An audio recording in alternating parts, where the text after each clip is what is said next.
Quand un croyant discute avec un athée à propos des miracles, il se heurte souvent à un mur. C'est comme s'il y avait une limite logique qui faisait que l'un ne pouvait pas comprendre l'autre.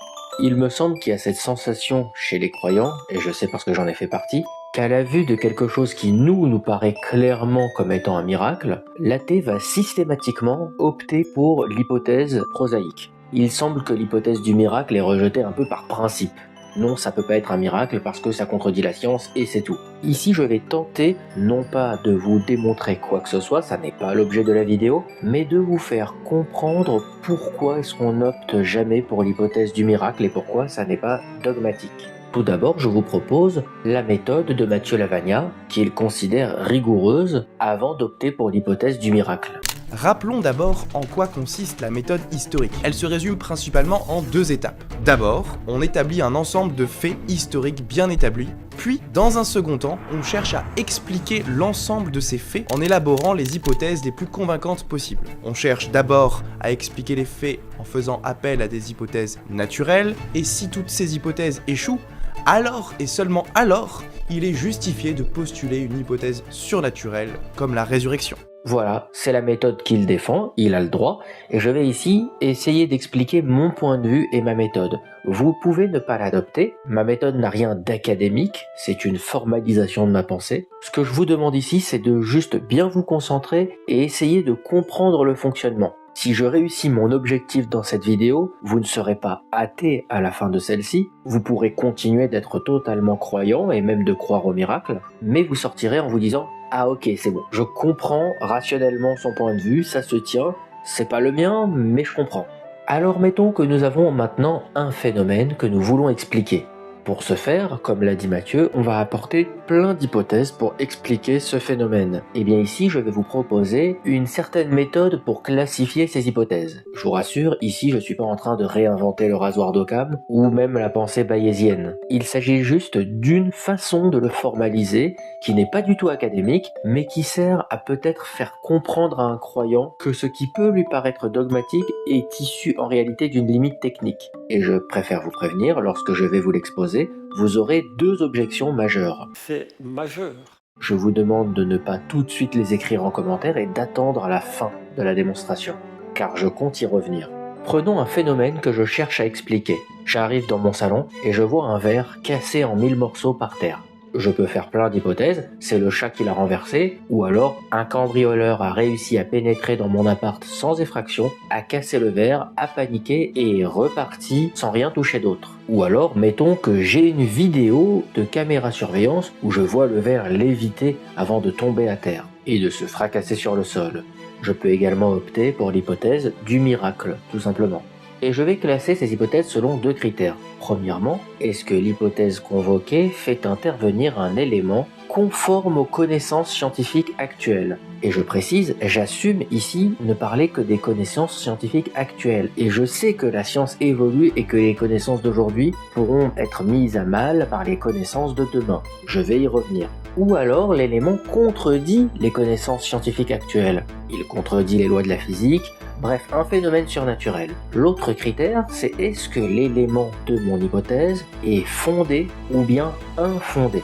C'est-à-dire que j'ai une raison de le convoquer en dehors de juste vouloir expliquer mon hypothèse ici. Par exemple, si je prends le phénomène du verre cassé, je pourrais convoquer l'hypothèse « c'est le chat qui l'a cassé ». C'est conforme à la science, c'est conforme aux connaissances établies, les chats ont l'habitude de fracasser les verres, mais si en plus je possède un chat, alors cette hypothèse est aussi fondée. Ça veut dire que j'ai pas fait intervenir un chat juste pour expliquer mon hypothèse. Il y a une autre raison. J'ai un chat. C'est ça qui me fonde à penser que c'est le chat. Si à la maison je possédais, je sais pas moi, un chien, eh bien j'en viendrais plus à la conclusion que c'est un chien. Elle serait bien plus fondée cette hypothèse du chien. Quant au cambrioleur sans effraction dont je vous ai parlé, eh ben, si j'ai aucun signe d'effraction et aucun signe que quelqu'un est venu chez moi, à part que le verre est cassé, ça sera une hypothèse qui contredit pas la science, mais qui sera infondée. Ces 2 hypothèses, ça restera toujours mieux qu'une hypothèse qui contredit la science. On préférera, selon moi, les hypothèses naturalistes.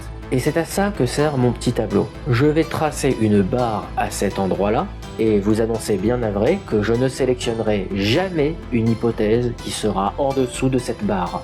Et avant que vous ne sautiez sur votre clavier pour me dire c'est dogmatique, voilà, t'as juste formalisé sur papier le fait que tu refuses bêtement l'hypothèse miraculeuse par principe juste parce que ça contredit la science actuelle, je vais tenter de justifier ce point.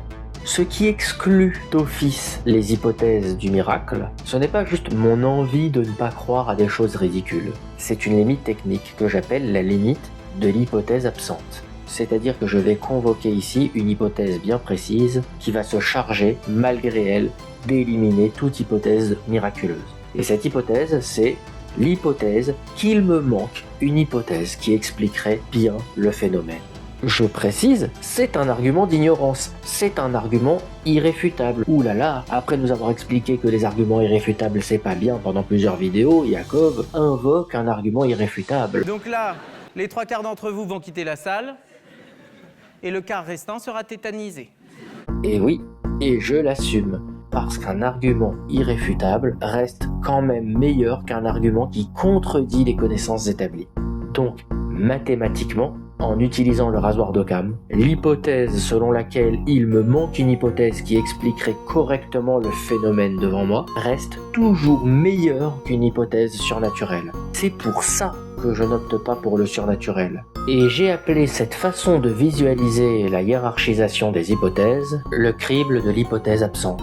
Car c'est cette hypothèse absente qui va faire l'office de filtre entre les hypothèses surnaturelles, miraculeuses et les hypothèses prosaïques. Et à ce stade, si vous vous jetez sur votre clavier, vous oubliez que je vous ai dit de garder vos reproches sur le côté. Parce que je sais ce que vous allez me dire. Que ma manière de penser, elle est un peu scientiste. Elle se repose entièrement et aveuglément sur les connaissances scientifiques actuelles, quand bien même nous avons admis qu'elles peuvent changer et qu'elles peuvent évoluer au cours du temps. Je suis d'accord avec vous, vous pouvez rejeter ma méthode, mais je vais essayer encore de la défendre. Le reproche, ici, en d'autres termes, serait de dire que même si je voyais un miracle et qu'il était vrai, avec ma méthode, je ne pourrais pas me rendre compte que ce miracle est vrai, parce que j'ai un carcan idéologique. Sortez un peu de vos carcans! Et que tout ce qui sort de la science, je le rejette par principe. On dégage! On dégage! On dégage! C'est pas totalement vrai.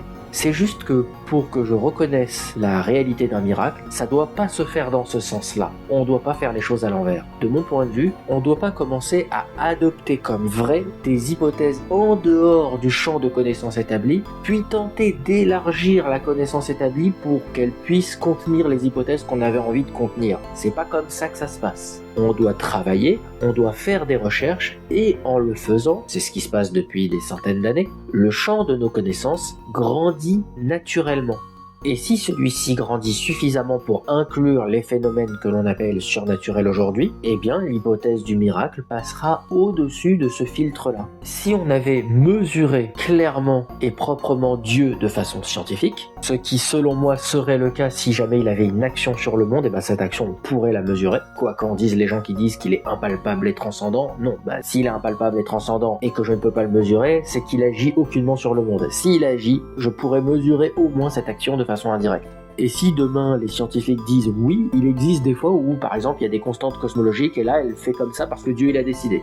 Imaginons que tout ça devient établi, le miracle entrera dans la catégorie des hypothèses que je pourrais sélectionner avec ma méthode. Mais c'est dans ce sens-là que ça doit se passer. La connaissance scientifique doit d'abord s'élargir et ensuite je pourrais sélectionner les hypothèses ainsi nouvellement révélées. On peut me reprocher cette méthode, encore une fois, on peut me dire qu'on n'est pas obligé de la sélectionner et de la choisir. C'est pourquoi je vous propose de la mettre conceptuellement en pratique en concurrence avec la méthode de Matthieu Lavagna. Si on revient à l'Antiquité, à une époque où on ne comprenait pas le phénomène de la foudre, en utilisant la méthode de Matthieu Lavagna, les connaissances scientifiques qui étaient alors disponibles ne nous permettent pas de faire intervenir d'hypothèses naturalistes satisfaisantes. On pourra imaginer plein d'hypothèses et toutes les éliminer comme le fait Matthieu. Alors, et seulement alors, on en déduira que c'est bien Zeus qui est à l'origine des éclairs. C'est ce que je soutiens ici avec la méthode de Matthieu. Pendant l'Antiquité, on en déduit que Zeus est à l'origine des éclairs. Avec ma méthode, dans l'Antiquité, on en déduit que les connaissances scientifiques actuelles ne sont pas suffisamment développées pour pouvoir expliquer le phénomène. Et dernière petite objection, on pourra me dire « Ok, mais est-ce que c'est si grave de croire que c'est Zeus ou juste de ne pas croire ? Dans les deux cas, on n'est pas avancé. Et puis si les gens qui croient à Zeus ne font de mal à personne et que ça n'a pas de conséquences, en fait, c'est pas plus mal, me direz-vous. Ça me fait un petit peu penser à quelqu'un qui dirait « Moi, j'ai rien contre le fait que les gens conduisent sans regarder la route, du moment qu'ils ne fassent pas d'accident. » L'explication médicinale des humeurs, par exemple, reposait sur des croyances un peu mystiques, qui n'étaient pas fondées sur de la connaissance. Et cela a amené les gens à pratiquer des saignées. C'est une idée de merde! C'est-à-dire qu'à ces époques-là, on pensait que prendre un couteau et faire saigner du sang abondamment, ça aidait à se défaire de maladies. Je connais pas trop la théorie, mais en gros, c'est une bêtise comme ça, quoi. Et c'était pratiqué sur les gens. C'est-à-dire qu'adopter la posture à la Mathieu Lavagna, en l'absence d'hypothèse naturaliste satisfaisante, eh bien je vais opter pour une hypothèse mystique, mais qui explique tout, ça amène à des vraies conséquences. Des conséquences néfastes. Donc, attention. D'abord, ne pas nuire. Eh bien, je pense que ça passe par le fait de ne pas agir et de ne pas conclure quand on pense ne pas avoir les connaissances. Et c'est à ça que sert ma classification. J'espère par cette vidéo vous avoir permis de comprendre que notre discrimination du miracle n'a rien de dogmatique et n'a rien d'une disqualification par principe. Que vous soyez d'accord ou non, je vous demande juste d'essayer de le comprendre. Ciao!